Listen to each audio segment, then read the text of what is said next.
O novo ministro da Fazenda sabonetou quando foi confrontado por mim em relação ao avanço dos gastos obrigatórios, que foi o próprio governo que aumentou esses gastos. Se fodeu! E agora, em várias entrevistas que ele está dando para sinalizar para o mercado financeiro, ele reclama e diz que é o Congresso que está aprovando pautas bomba, e eu questionei. Ué, a base do governo vota unanimemente a favor dessas pautas bomba, inclusive a maior parte dos deputados bolsonaristas também votam essas pautas. O único que não votou em nenhuma delas fui eu, único mesmo. Não é que eu faço parte de uma minoria. O único que votou contra todas as pautas bomba aprovadas pelo Congresso Nacional fui eu, e eu coloquei isso para o ministro. Ministro, eu li uma entrevista no Estadão de uma pessoa muito sábia, e essa pessoa disse o seguinte, abre aspas: se o gasto obrigatório continuar comprimindo o limite, chega um ponto em que você zera a despesa discricionária. Aí não precisa ter governo. Começa o ano, liga no automático, paga piso, paga previdência, política social, INSS, salário de servidor e acabou.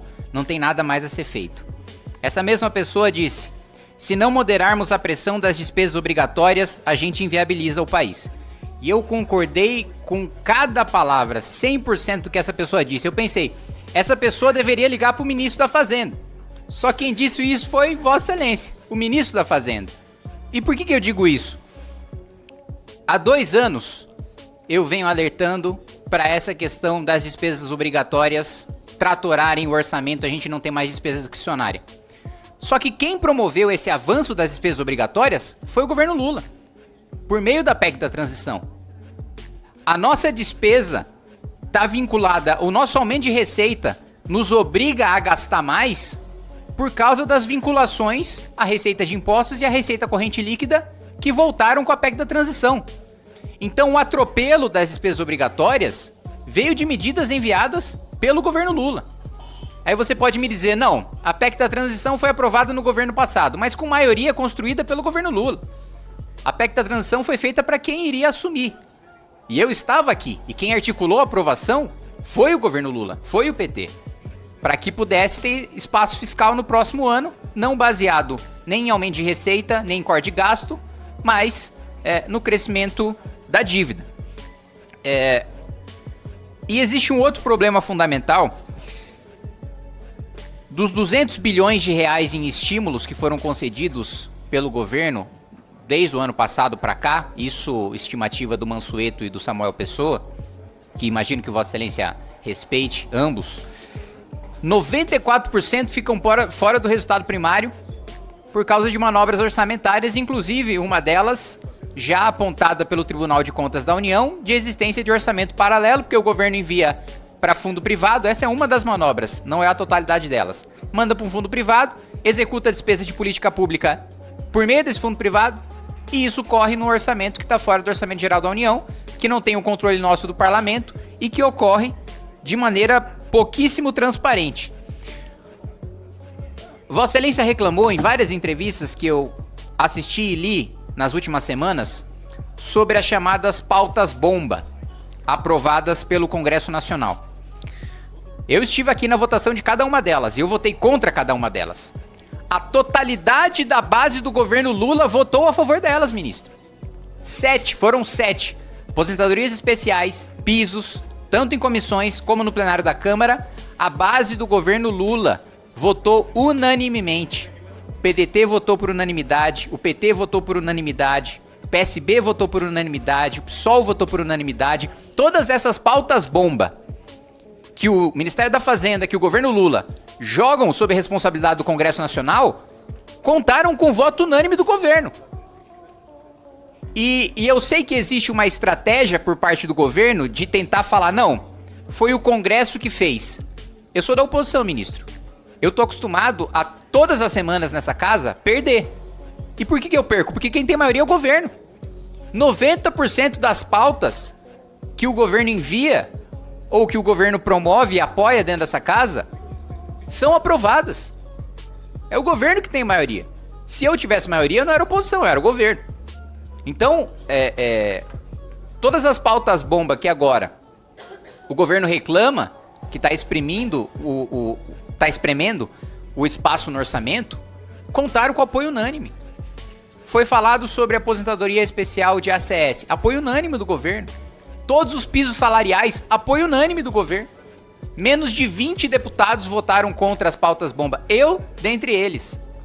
Então, do ponto de vista fiscal, eu ajudo mais o governo do que a base do governo. Eu estou mais alinhado com as entrevistas de Vossa Excelência do que a base do PT e a base do governo, que foi a favor de todas as pautas bombas. Eu tenho ajudado mais você, ministro, sem te conhecer, sem ter muito contato com Vossa Excelência, do que toda a base do governo.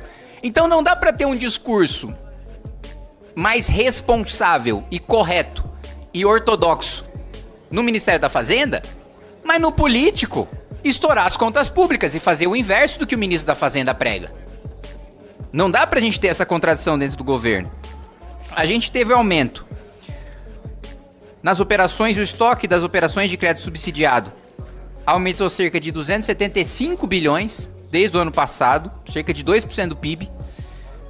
O impacto da demanda agregada deve gerar um impulso de mais ou menos 1% do PIB, e a expectativa de inflação do mercado partiu de 4,1 para 5,3.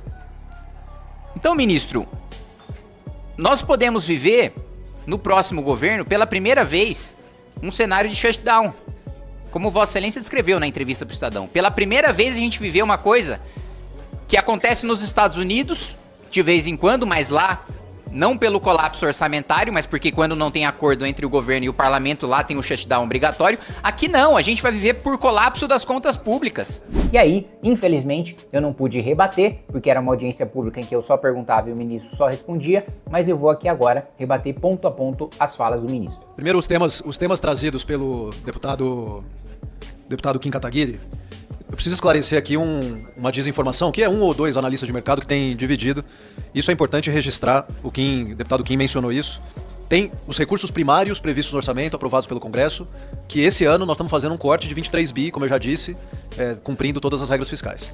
Diferente do recurso primário, você tem o recurso financeiro. Ele tem regras diferentes do recurso primário, mas ele também está previsto no orçamento e tudo passa pelo Congresso Nacional. Então, quando ele fala de um ou dois analistas, né, parece que ele está falando de gente qualquer. Não, a gente está falando de Mansueto Almeida e de Samuel Pessoa, duas das mentes mais brilhantes desse país, inclusive minhas inspirações do ponto de vista de pensamento econômico, respeitadíssimos, mais respeitados do que as informações prestadas e os discursos feitos pelo próprio governo. E quando eles denunciam que 94% de novos gastos promovidos pelo governo ficaram de fora do arcabouço fiscal, isso é verdade. O ministro está mentindo, né? Passou pelo orçamento? Sim, eu nunca disse que não tinha passado pelo orçamento, né? Ah, as pessoas sabem que o gasto foi feito? Todo mundo sabe, né? A nossa grande crítica foi fora das regras fiscais. Do limite de gastos, você está misturando o que é limite financeiro, por exemplo, a discussão do agronegócio, que é recurso financeiro, não é recurso primário, como o próprio deputado Alceu disse. Na fala do que o Kim trouxe, mas você está usando recurso financeiro para fazer gasto acima do limite do arcabouço. Não é fato, porque senão a gente não estaria nem discutindo o 5122. Não seria possível esse debate. Então é importante distinguir, e mesmo tendo naturezas distintas, as duas despesas, seja a despesa primária, seja a despesa financeira, elas entram no orçamento que é aprovado pelo Congresso, portanto não é verdade de que o Congresso não sabe, de que não acompanha. É importante que a gente deixe isso muito claro. Eu aqui queria conversar até com o deputado Kim de algumas coisas. Despesa obrigatória. De fato, a gente tem que olhar para a trajetória da despesa obrigatória. Nós temos que cuidar para que a trajetória da despesa obrigatória não corte o espaço de despesa discricionária, de despesa para investimento que o país tenha. Minha fala foi nesse sentido. Se o deputado Kim concorda, eu acho bom que a gente esteja alinhados nesse ponto. Sim, estamos alinhados, pelo menos no seu discurso. Só que aqui o questionamento principal que eu coloquei? Do que adianta o Ministério da Fazenda dizer que é contra o aumento de despesa obrigatória e todo projeto que aumenta a despesa obrigatória a base do governo vota unanimemente a favor? Ele não teve a coragem, porque ele não pode ter essa coragem, senão ele perde o cargo, de dizer que o correto é exatamente o que ele tem dito em entrevistas, que os gastos obrigatórios estão aumentando e que a postura do governo é irresponsável. A postura do governo é de estourar as contas públicas. A postura do governo é aumentar as despesas obrigatórias até a gente ter investimento zero, até a gente ter zero de possibilidades de novas políticas públicas e mesmo de financiar políticas já existentes, como farmácia popular, está dentro do orçamento discricionário, que vai deixar de existir, CAPES, CNPq, orçamento discricionário, vai deixar de existir, políticas federais de segurança, meio ambiente, gastos discricionários vão deixar de existir. Então, o ministro não fala que ele tem um discurso de responsabilidade fiscal,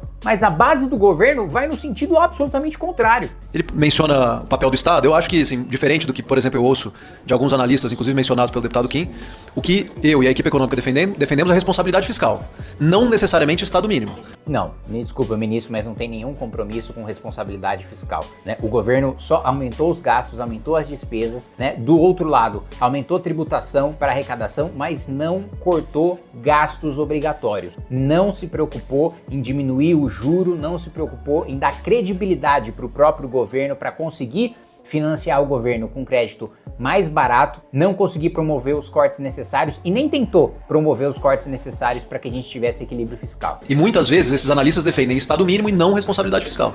Então o que a gente viu acontecer nos últimos anos, antes desse governo, o que a tese do século, que foi uma derrota do governo Temer no Supremo, por 6-5 inclusive, causou de renúncia fiscal para o país foi 700 bilhões, pelo menos. E isso certamente diminuiu a tributação paga por algumas empresas, mas certamente afetou a responsabilidade fiscal do Estado. Quando no governo anterior, o ex-ministro da Fazenda, da Economia, topou um Fundeb a 23%, sem custeio, sem fonte de recurso, você sai de um orçamento que o governo anterior estava colocando no Fundeb de 15 bi, para um orçamento que nós colocamos esse ano no Fundeb para a educação de 70 bi. Então veja, colocamos 70 bi no orçamento em comparação com 15 bi do governo anterior, mas com fonte de recurso. Nós estamos colocando o recurso dos fundos fechados, aqueles que eu mencionei, de subvenção de CMS, de BET, para pagar a conta do Fundeb, que é uma despesa obrigatória gerada pelo governo anterior. Então é importante corrigir a informação do deputado Kim. As despesas obrigatórias em geral foram criadas pelo governo anterior.